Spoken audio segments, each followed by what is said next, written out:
Hello everybody and welcome back to Screen Stars. I'm here today to bring you my review for the 2019 psychological thriller Grand Isle, a film that is directed by Stephen S. Campanelli and it stars Nicolas Cage, Katie Strickland, Luke Benward and Kelsey Grammer. Now this is a film that focuses on Luke Benward's character Buddy, who is a labourer, a handyman, a carpenter who essentially goes around this small American town and does odd jobs for people. And he has been given the task of repairing Nicolas Cage's fence at his country home. However, there's a really bad storm takes place. He can't finish the job and he can't get home to his wife and young child. So he has to spend the night at Nicolas Cage's house. However, Nicolas Cage is an ex-war veteran, is a little bit unhinged to say the least, and Katie Strickland, Fancy, Nicolas Cage's wife, takes a little bit of a fancy towards Buddy. There's some strange sexual chemistry there, and the night gets more and more dark and dangerous as it goes on. He is given a dark proposition by Nicolas Cage. And then there's a strange kind of triangle takes place between the three of them to see who can get the better of each other. Kelsey Grammer is in this film and he essentially plays a police detective who is interviewing Buddy, Luke Benward's character, after the events to find out what happened on this fateful night. So that's essentially what happens with the story of this film. Now, what did I think of Grand Isle? It as a psychological thriller, it's a pretty decent watch. This Nicolas Cage has been churning out films this year at a pace that is quite remarkable, really. Just in the last couple of months, I think I've reviewed 2 or 3 of his films on this channel. And we have another one here. Now this is not your typical, if you like, bog standard Nicolas Cage type action thriller here. This is very much more of like a psychological thriller, and it's one of those films that kind of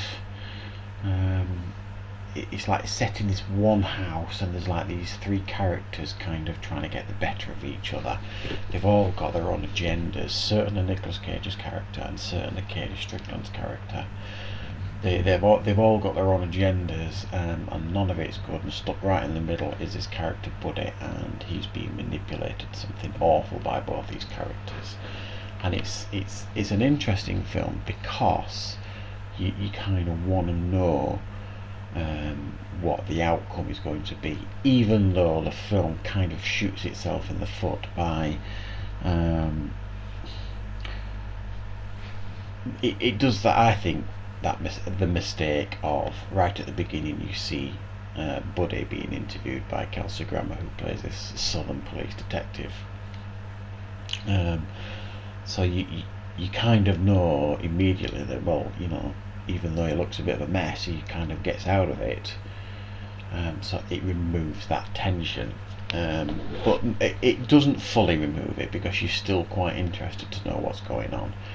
The performances here are all on point, I would suggest. Nicolas Cage, regardless of what you think of his film career these days, yes, he is churning out a lot of what you could describe as reasonably low budget affairs.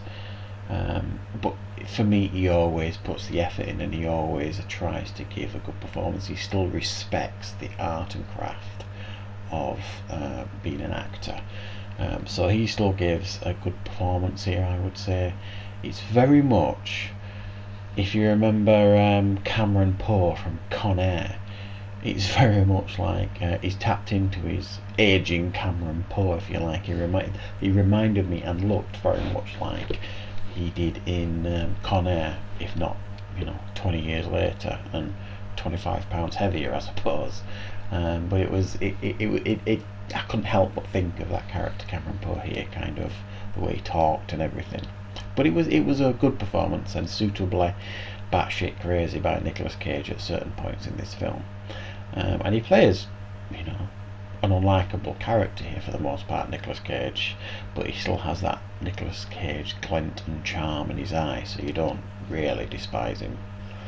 I thought Katie Strickland gave a very good performance. She plays like the sex bomb, if you like. She's got this real sexual energy about her, and the way she manipulates and seduces Buddy, the Luke Benoit character, is interesting to watch. And one of the real main downsides of this film is that the Kelsey Grammer character really was a bit of a waste of time, I felt, and could have been played by anybody, and I was hoping to see more of him in the film, which unfortunately you don't. It's really just these trio of characters over this one night where the story is told. And it's a decent enough watch if you like a fairly decent, well-made psychological thriller. You could probably do far worse than this. So I'm going to give Grand Isle a 6 out of 10. He's doing a lot of 6 out of 10s at the minute, Nicolas Cage. I think all these other films that I reviewed quite recently with 6 out of 10s. I think he could do with, stepping up his quality a little bit in regards to films, but his performance is still watchable, and I would say this film is still watchable as well. So check out Grand Isle if you get the chance. It's certainly worth a check out for sure. So that's my review for Grand Isle. I hope you enjoyed it. Thank you very much for watching, and of course I'll see you next time for more reviews on Screen Stars.